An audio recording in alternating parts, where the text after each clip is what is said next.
Hello everyone. Today's question: can a raw fooder, a raw vegan even, get heart disease? Can a raw vegan get heart disease? Many of you would think that as heart disease is very connected with unhealthy eating, that someone who eats only raw food, the healthiest food possible, would therefore be invulnerable to heart disease. Invulnerable? They could not get coronary artery disease, especially a raw vegan. Well, it turns out that this is not the case. And there was a man recently who's been a raw vegan around 20 years. He's in his 70s. And he posted that he's been diagnosed with coronary artery disease. So how could that happen? How could someone be a raw vegan and be diagnosed with coronary artery disease? Now, the fact is, he started off on a raw foods type of diet in his 50s, maybe his late 40s. So did he already have coronary artery disease? Had he already been accumulating that throughout his life? The answer is most likely yes, as most people do and have and are accumulating disease in their arteries throughout their life. And firstly, we need to ask what exactly causes coronary artery disease. Well, it is worldwide. I believe it's the biggest killer worldwide, if it's not been the biggest killer for this, even the last 100 years. It's essentially the biggest killer still in most developed countries, at least. So you'd think there'd be a lot of interest in figuring out how to get rid of this disease, which there is, and there's been a lot of research done into it. But over 100 years ago, I believe, when this was started to be researched, the question was, why were so many people in wealthy countries getting coronary artery disease, and it was virtually unheard of in some of the poorer countries? Because the thought process was, and this is quite an intuitive thought, if someone has money and wealth and unlimited access to buy what they wanted and get what they wanted food-wise, wouldn't they intuitively choose the foods that were best and healthiest for them? And that does make sense. But it's not the case. So this was the question that people were asking, that scientists were asking. All these people were dying. There's an epidemic of coronary artery disease, as there still is, but it's normal now. It was something that was growing then, and now it's just kind of normal that it happens. And this was kind of the puzzle was looked into by a guy called Ansel Keys, who is a very famous, well-known nutritionist in America. And Ansel Keys had been involved in the Second World War in making the war rations for soldiers and things like that. So he was well known in nutrition. And so he started to look at the data from countries around the world surrounding coronary artery disease to try and find some kind of correlation or some kind of reason for it. And he came up with what was called the 7-country study. And the 7-country study has been sometimes maligned by opponents of Ansel Keys and his theories, especially people in the low-carb movement. They like to say that this is all a scam. They like to say that because it goes against their dietary fantasies, but their dietary ideas. But they basically say, well, what he did was he cherry-picked 7 countries that fit his ideas. And that's not what happened. There was a lot of countries and a lot of data to choose from, but he picked the 7 countries that were the most reliable in terms of the data, that they were the best at actually accumulating that data, had the most reliable data, and the ones that hadn't been as affected by the Second World War. So there were a lot of countries that had, over the Second World War, had rationing, had food restricted. So they weren't the best countries to look at because their diet was a lot different for that period of time than it had been prior and after the war. So they chose 7 countries based on a certain set of criteria. And they didn't choose some of the countries that didn't have very reliable data as well. Some of the poorer countries that that were the data wasn't very good or wasn't very reliable. So they chose 7 countries, and when they started to look at this, they came up with really the theory that what was connected with heart disease and higher rates of heart disease was a higher level of dietary fat as a percentage of the diet. And so the first idea was that it was dietary fat was connected with heart disease, but then he more specifically looked into it, and it was saturated fat. Saturated fat was connected with coronary artery disease. And that's really the start of what's called the diet heart hypothesis, or the connection between diet and heart disease. So back then was the first time it was figured out there's a connection here between diet and heart disease.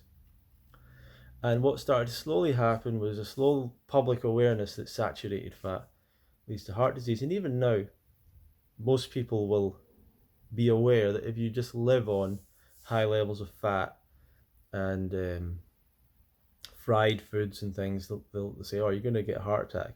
That's kind of common knowledge now. People say that. But few people actually act on it. And they also don't realise that the levels of saturated fat that are required to really cause heart disease are probably a lot less than we expect. It's not really about having fried food every day, although that's a big contributor. But really, even a relatively small level of animal products in the diet and fried foods are contributing. And the major contributors are saturated fats, which come from animals. So plants are mostly unsaturated fats, and they go into animals' bodies, and animals turn them into saturated fat. And then if you consume animals, you're consuming saturated fat. So what it indicates is, for human beings, that saturated fat in our diet and a high level is not ideal for us because it causes disease, and our body's not really designed for it, okay? That can be replicated, those studies can be replicated with other animals that are similar to us, and we can induce heart disease in them. We can make heart disease happen by giving them a diet high in saturated fat. We know we can do that. All this information has been studied many times. The idea that Ancel Keys pulled one over the scientific world for 80, 90, 100 years is total nonsense. And Ancel Keys was the first proponent of what's called the Mediterranean diet, which is a diet higher in fruits and vegetables, lower in animal products. When people say Mediterranean diet, they immediately think olive oil. Actually, it was relatively low in olive oil. It was a vegetarian style diet that happened in the Mediterranean around then, but doesn't really happen in the Mediterranean anymore. So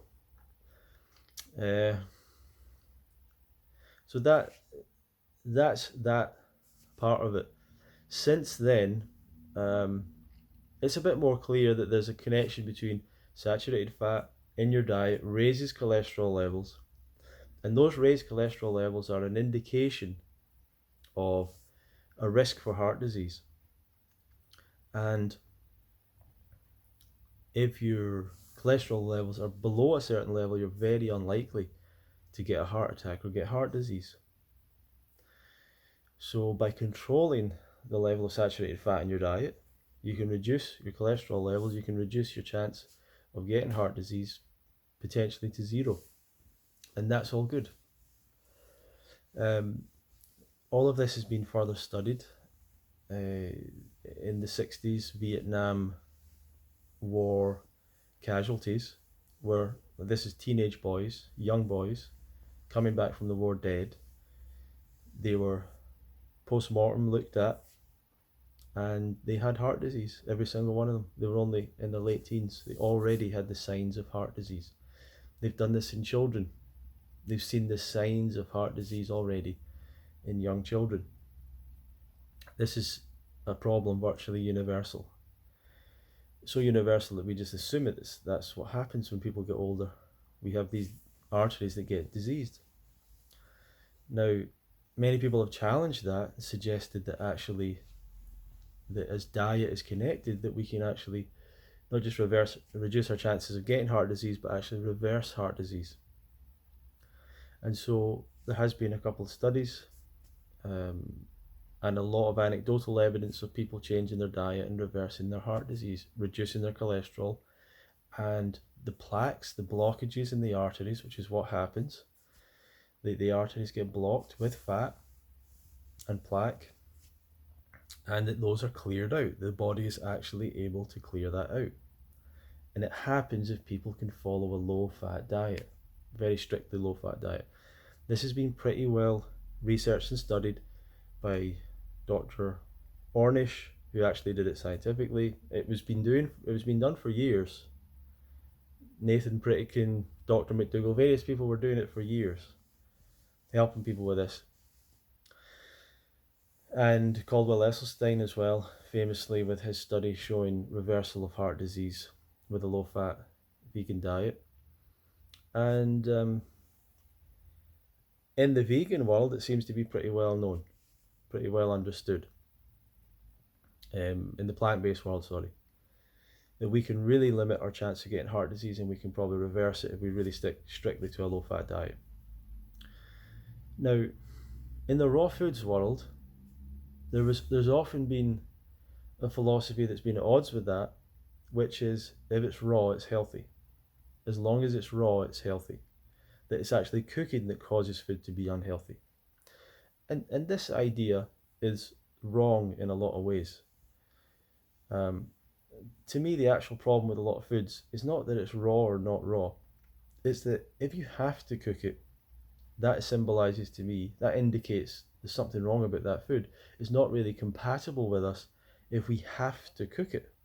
If we have to cook it, it's not really compatible with us. The actual cooking process, I'm not that bothered about personally. Like, I don't really think I should be eating the food if I can't eat it without cooking it. I think that's the problem. I think the problem is the food itself. So I think there are plenty of raw foods that aren't particularly good for you, that aren't particularly, and especially the high fat foods. But the one that's probably most important to be concerned about is the oils. I don't know if the nuts and seeds are that much of a problem. I don't know 100%. I don't think living on nuts and seeds is a good idea. I don't think it feels good. I don't have the scientific evidence off the top of my head, but generally a higher fat diet is not associated with health. A lower fat diet is associated with health.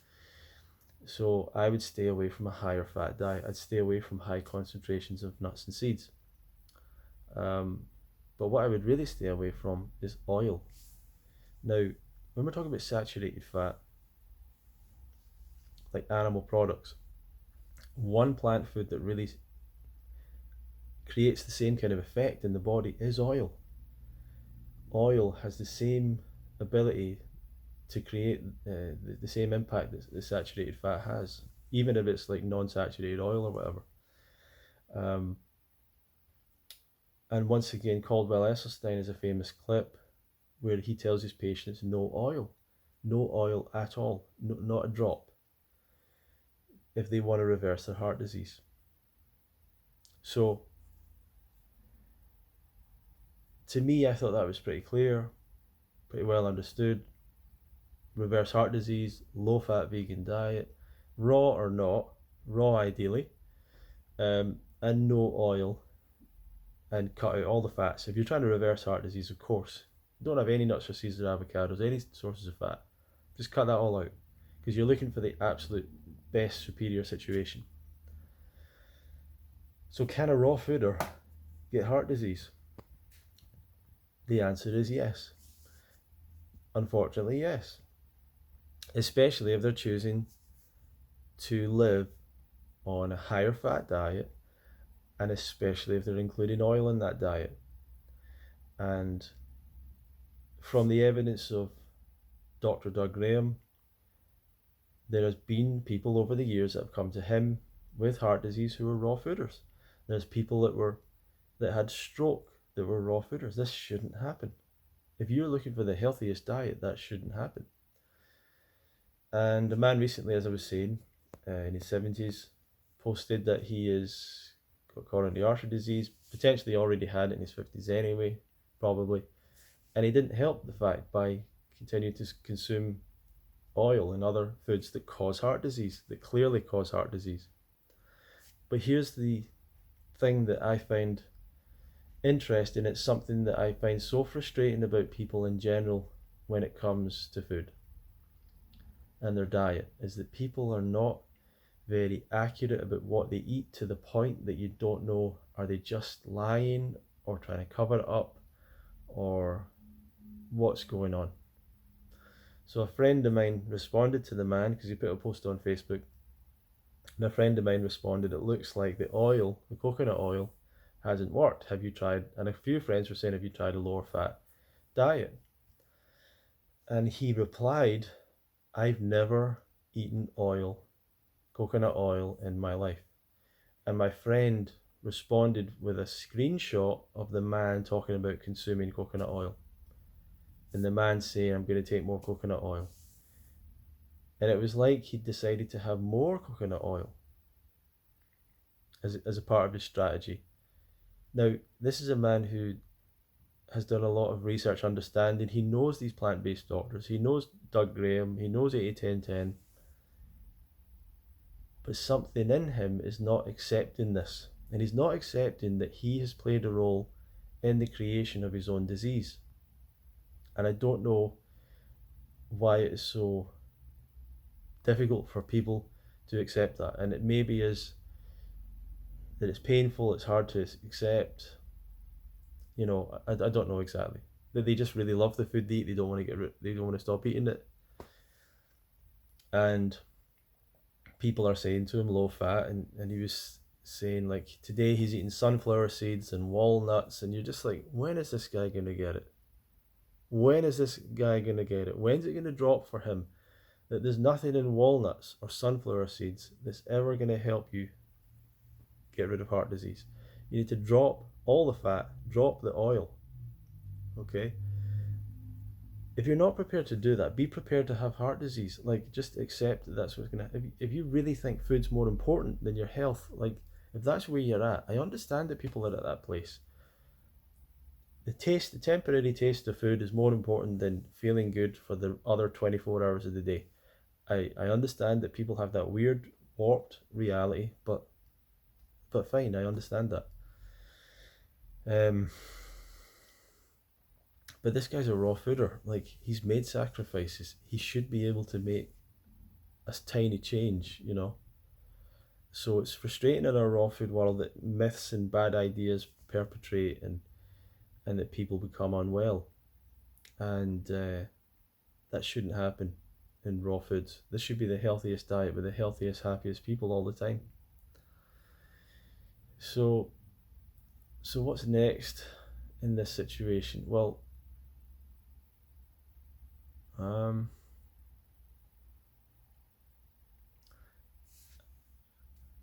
don't exactly know. But part of the problem is there's vegan doctors out there like Joel Fuhrman. And Joel Fuhrman is one that kind of moves away from the whole low fat thing. And he says, oh yeah, we should have nuts every day to reduce heart disease. And there's studies out there showing nuts are good for heart disease. You're talking about studies of people with an abominable, terrible diet that have a study where they add like a handful of nuts into their diet. Okay, so they're eating more plant foods, they're eating less of the other bad foods, and it happens to be nuts that they're eating, and it's making an impact. But that doesn't mean that nuts are healthy for your heart or better for you. They're just not as bad as other foods, and this is the problem with a lot of studies. Oh, fish is healthy. No, it's not. It's just not as bad as red meat for certain things. It's not. There'll be other things that it's worse than red meat for. So what we always have to do is get back to reality, get back to, like, as a human being, as an animal on this planet, have a look at your anatomy, your body.